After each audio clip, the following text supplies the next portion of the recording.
Brin de culture mexicaine s'est exporté ici dans le quartier des Marolles. Alors le concept a beaucoup de succès, plusieurs centaines de participants s'apprêtent à défiler ici derrière moi. Quelques mots sur cette fête des morts. C'est une fête très importante au Mexique. Elle s'appelle El Día de los Muertos. Elle se déroule les premiers jours de novembre, juste après Halloween. Pour les Mexicains, ce n'est pas une fête triste, c'est une fête très joyeuse, très colorée. Les participants derrière moi sont habillés de jaune, de blanc, d'orange et de noir.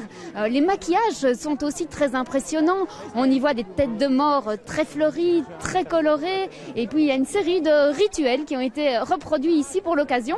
Alors j'ai à mes côtés Israël Arbessou, vous êtes l'un des organisateurs et puis vous êtes aussi mexicain. Ouais. Alors qu'est-ce qui vous a donné envie de lancer cet événement? En fait, nous comme Mexicains, on adore la tradition des Días de Muertos. Donc, comme la communauté mexicaine qui habite ici, moi je suis parti, j'habite ici depuis 4 ans. Ça me manque un peu mon pays. Il faut toujours faire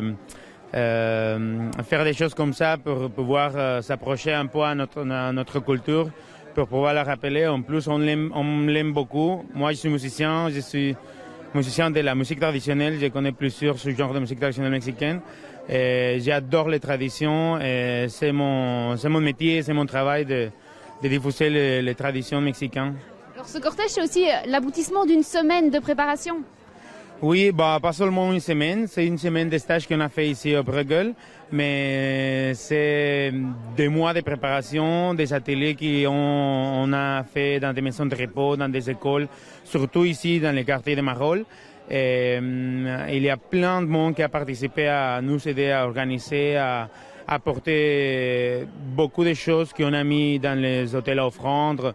Maintenant, il arrive plein de monde qui vient, plein de Mexicains qui viennent bénévolement juste pour participer à la fête et voilà, c'est ça.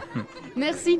Alors concernant l'itinéraire du parcours, il va démarrer, mais ici maintenant dans quelques minutes, donc vers 18h30, de la rue des Renards, puis il va traverser la place du Jeu de Mal via la rue Blase, pour se poursuivre sur la rue Haute jusqu'à la place de la Chapelle et enfin terminer la boucle ici au centre culturel Bruegel. Merci Yolène de Kerkhove en direct donc des Marolles pour ce cortège d'Halloween aux couleurs mexicaines.